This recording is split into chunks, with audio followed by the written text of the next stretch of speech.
నీకు నా మొగుడే కాల్సి వచ్చాడా? నీకే కదే నాకు మొగుడే. కోసి కారం పెట్టేస్తాను. కారం పెట్టి కోసేస్తాను. ఏంటి నాకేదో ఏంటి? నా పక్కన పడుకుంటే కదరా నేను లోకలా నాన్ లోకలా అని తెలిసేది. నువ్వు ఇంటికి రారా నీ పని చెప్తాను. Dev Jayadev the student.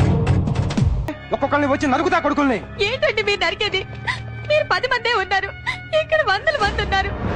మేము నిర్వహించిన రెక్కీ మెసేజ్ ప్రకారం ప్రతాప్ వాళ్ళ ఆవిడ పాస్పోర్ట్ మీద సెకండ్ సెటప్ ని ఫారెన్ తీసుకెళ్తాడని తెలిసింది. ఆవిడకి పాస్పోర్ట్ లేదా? ఉంది. ఆవిడ మొదటి భర్తను మొదటి రాత్రే చంపేసింది. ఆ కేసు ఇప్పుడు ఇంకా కోర్టులో ఉంది, అందుకని వీసా రాదు. అదిగో ప్రతాప్ మనుషులు వచ్చేస్తున్నారు. అదిగో ఆ బండి దిగెళ్తుందే, ఆవిడే ప్రతాప్ భార్య. వెళ్ళొస్తా. జాగ్రత్త అండి. అబ్బా ఇప్పటికి 100 సార్లు చెప్పాం. సరే చలిలో అది తిరగండి, ఆరోగ్యం జాగ్రత్త. So sweet. వెచ్చగా ఏసీ రూమ్ లోనే ఉంటా. మ్. మరి వెళ్ళరానా? సరే బాయ్ బాయ్ బాయ్. జాగ్రత్త అండి. ఓకే. Excuse me, Yes? మీరు శ్రీమతి ప్రతాప్ కదా? అవును. మీ పేరు బోర్డింగ్ పాస్ లో ఎంటర్ అయింది, అనౌన్స్మెంట్ కూడా చేశారు. మీరు ఇక్కడేం చేస్తున్నారు? నువ్వెవరు? మీరు ఎక్కిపోయే ఫ్లైట్ కి ఎయిర్ హోస్టెస్ నేనే. ఆయన నన్ను కూడా అబ్రాడ్ తీసుకెళ్తున్నానని చెప్పలేదే. వెళ్ళి ఒకసారి చెక్ చేసుకోండి. మీకు సర్ప్రైజ్ ఇద్దామని ఇలా చేస్తుంటారు. Thank you. వారం రోజులు ఉందా? ఇంకా 2 రోజులు ఎక్కువ ఉందామండి. ఓకే.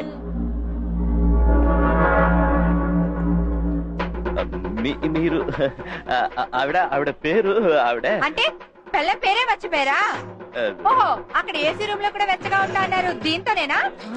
ఏమే నీకు నా మొగుడే కాల్సి వచ్చాడా? నీకే కదే నాకు మొగుడే. కోసి కారం పెట్టేస్తాను. కారం పెట్టి కోసేస్తాను. ఏంటి నాకేదో ఏంటి?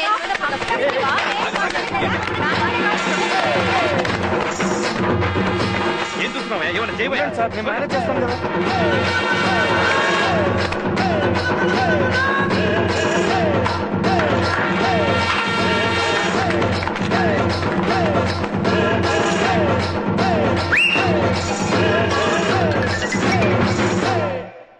అయినా వదిన ఇంత లోకల్ గా బిహేవ్ చేస్తా అనుకోలేదన్నా. లోకల్ గా బిహేవ్ చేసేది. రోజు నా పక్కన పడుకుంటే కదరా నేను లోకలా నాన్ లోకలా అని తెలిసేది. నువ్వు ఇంటికి రారా నీ పని చెప్తాను. ప్రతాప్ అరెస్ట్ చేయాలి. ఎవరు రాదే? కెమెరా దిప్రా. దిప్రా కెమెరా. ఇక్కడ రౌడీజం పనికిరాదు. జనాలందరూ మనల్నే చూస్తున్నారు. మీడియా ఆల్రెడీ కవర్ చేసేసింది. ఈ టైంలో మినిస్టర్ కూడా ఏం చేయలేడు. మీరు దయచేసి పోలీస్ స్టేషన్కి రండి.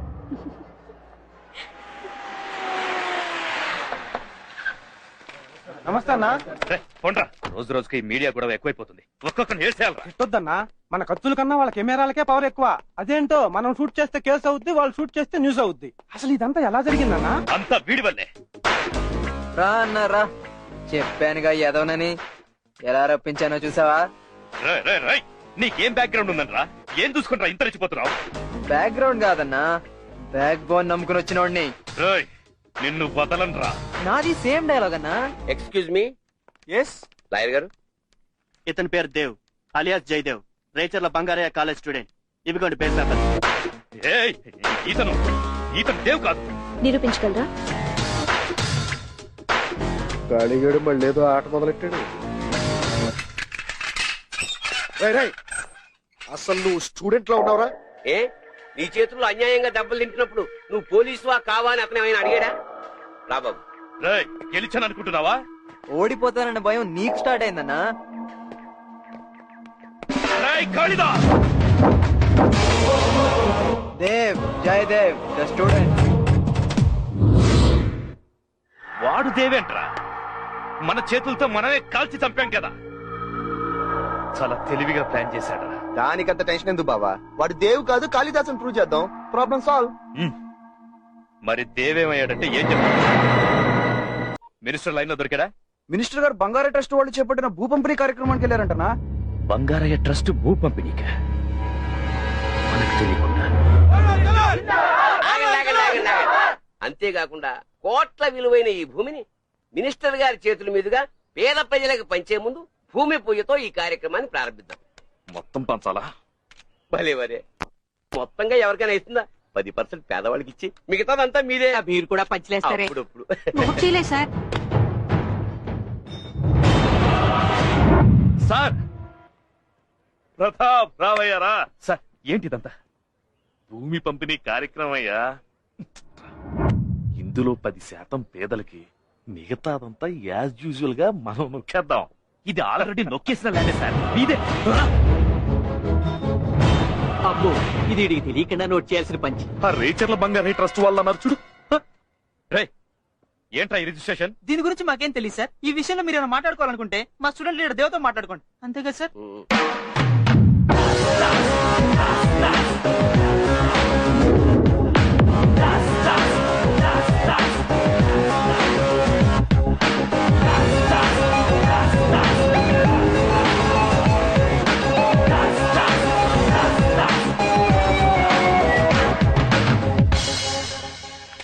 పదవిలోకి వచ్చాక ఎక్కడెక్కడ భూములు నొక్కేశారో మీకే ఐడియా లేదనుకుంటా. అయినా 500 కోట్ల వాల్యూ చేసే ఈ భూమిని పేదోళ్లకు పంచుతున్నావంటే నిజమైన లీడర్ నువ్వే బాబాయ్. రేయ్, నేనెవరో ఎలాంటి వాడినో తెలిసి కూడా నాతో గేమ్స్ ఆడుతున్నావా? ఎంత కొవ్వురా నీకు! దీన్నే మా ఏరియాలో బలుపు అంటారు. అయినా మనిషి అన్నాక ఆ మాత్రం బలుపు ఉండాలి బాబాయ్. చిన్నప్పటి నుంచి నా గేమ్స్ అంటే తెగ ఇంట్రెస్ట్. రేయ్, ఇవి డూప్లికేట్ డాక్యుమెంట్స్ రా. అబ్బో కనిపెట్టేశాడండి. మరి కాలేజ్ విషయంలో నువ్వు చేసిందేంటమ్మా? దొంగ డాక్యుమెంట్స్ తయారు చేయడం మీకు హాబీ ఏమో, మనకు అదే వృత్తి. ఈ ల్యాండ్ ఎవరు కొనడానికి ధైర్యం చేయరనే ఈ పంపిణీ పథకం పెట్టా. నీకు ఇంకో పంచి తెలుసా? వీళ్ళ కాలేజ్ వీళ్ళకి తిరిగిచ్చే వరకు నీ భూములు ఒక్కొక్కటి నీ చేతుల మీదుగానే పంచి పెట్టిస్తూ ఉంటా. అది నీ వల్ల కాదురా ఖాళీ. సార్, త్రిష అనే ఆవిడ గారు వీడు దొంగతనం చేసినట్టు వాళ్ళ లాయర్ రిటర్న్ కంప్లైంట్ ఇచ్చారు. Mister, your under arrest. సోన్సీ గారు, అతను ఇప్పుడు స్టూడెంట్ లీడర్. జాగ్రత్తగా హ్యాండిల్ చేయకపోతే స్టూడెంట్స్ చూస్తూ ఊరుకోరు. అర్థమైందిగా. అన్నట్టు ఒక చిన్న మాట మర్చిపోయా. ఏ కోర్టులో స్టే తీసుకురావడానికి వెళ్ళేప్పుడు దేవ్ని చంపేశారో అదే కోర్టులో నేను దేవ్ పేరుతో స్టే తీసుకొస్తా. ఆరోగ్యం జాగ్రత్త బాబాయ్. స్టే తెస్తాడంటవా? అబ్బే, ఇది పేలే పంచి కాదు సార్. అరెస్ట్ అయ్యాడు కదా, లీగల్ గా ప్రొసీడ్ అవడం ఇంపాసిబుల్. స్టూడెంట్స్ అంతా దేవుత్సవం మర్చిపోయి వీణ్ణి చూసి రెచ్చిపోతున్నారు. మళ్ళీ ఒకసారి మనమేంటో చూపించండి రా. స్టూడెంట్స్ కొడితే ఖాళీ ఊరుకోవడం కదన్నా. రాయ్, స్టూడెంట్స్ ఎవరు కొట్టమన్నారా? పెద్దనా, మేమే మీ ఇల్లు ఖాళీ చేసి నీకు ఖర్చు తగ్గించాం. నువ్వు హ్యాపీగా మీ వాళ్ళని తీసుకొని నువ్వు వచ్చిన చోటుకి వెళ్ళిపో. మీ వాడిని అర్జెంట్ గా కాలేజీ మార్పించకపోయారనుకోండి, ఒక్కడు కూడా బతకడు. ఈ రోజుల్లో ఒక పిల్లాన్ని ఎల్కేజీ చదివించాలంటే మేము రక్తం చిందించాల్సి వస్తుందయ్యా. ఎవరో పుణ్యాత్ముడు కట్టించిన కాలేజీలో మేము తక్కువ ఫీజులకి మా పిల్లల్ని చదివిస్తుంటే అది కూడా చూసి ఓర్వలేకపోతున్నారు కదయ్యా. సిటీకి బతకడానికి వచ్చిన మీకే ఎంతుంటే ఇక్కడే పుట్టి పెరిగిన మాకెంత ఉండాలరా? చెప్పమ్మా, చెప్పు చెప్పు చెప్పు. పక్కోడి ఫ్యామిలీ మీద గొడవకెళ్లే ముందు మీ ఫ్యామిలీ గురించి ఆలోచించుకోవాలి కదా. ఏంట్రా వాగుతున్నావు?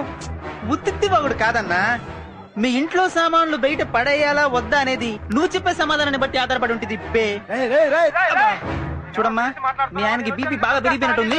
కూల్చేయి. ఏమండి? లక్ష్మి, నువ్వేం కంగారు పడకే. ఒక్కొక్కరిని వచ్చి నరుకుతా కొడుకుల్ని. ఏంటండి మీరు నరికేది? మీరు 10 మందే ఉన్నారు, ఇక్కడ 100 మంది ఉన్నారు. నేను ఒక్కొక్కరి ఇంటికి 10 మంది వెళ్తే మన పరిస్థితి ఏంటో ఆలోచించండి. ఎమోషనల్ సెంటిమెంట్ ఎందుకులేమ్మా. అన్నా, అర్థమైంది కదన్నా. ఇప్పుడు నేను మా ఇంటికి వెళ్ళేసరికి ఏమీ జరగనట్టు ఉండాలి. ప్లీజ్ అన్న, మా వాళ్ళని వదిలేయండి అన్న. అన్నా ఏమైందన్నా? పర్వాయింది. ఖాళీ, నువ్వు చెప్పినట్టే చేసాం. అంటే చేసిన పని నచ్చలేదా? నచ్చింది, కానీ ఓ భయమా? నాన్న చెల్లి గురించి ఆలోచిస్తుంటేనే. చూడు సంతోష్, మంచోడిని చూసి చెడ్డోడు భయపడచ్చు, తప్పులేదు. కానీ మనిషిని చూసి మనిషి భయపడుతున్నాడు. అందుకే సొసైటీలో ఇన్ని ప్రాబ్లమ్స్. ఇప్పుడు నువ్వు చేసిన పనికి రిజల్ట్ తెలియాలి, అంతే కదా? కాళీగాడి మాట విని స్టూడెంట్స్ అంతా ఒక్కటే ఎదురు తిరిగారన్నా. ఏం చేయలేకపోయాం అన్నా. ఆ స్టూడెంట్స్ ఇప్పుడే మా ఇంటి మీద దాడి చేశారన్నా. అన్నా, స్టూడెంట్స్ మా ఇళ్ళ మీద పడ్డారన్నా. అన్నా, ఆ స్టూడెంట్స్ మా ఇంటి మీద పడి అటాక్ చేశారన్నా. ఆ ఖాళీగాడు ఎక్కడున్నాడు ఎత్తకండ్రా. అన్ని రోజు రోడ్ల మీద తరిమి కొట్టాలి. తెలుగు వన్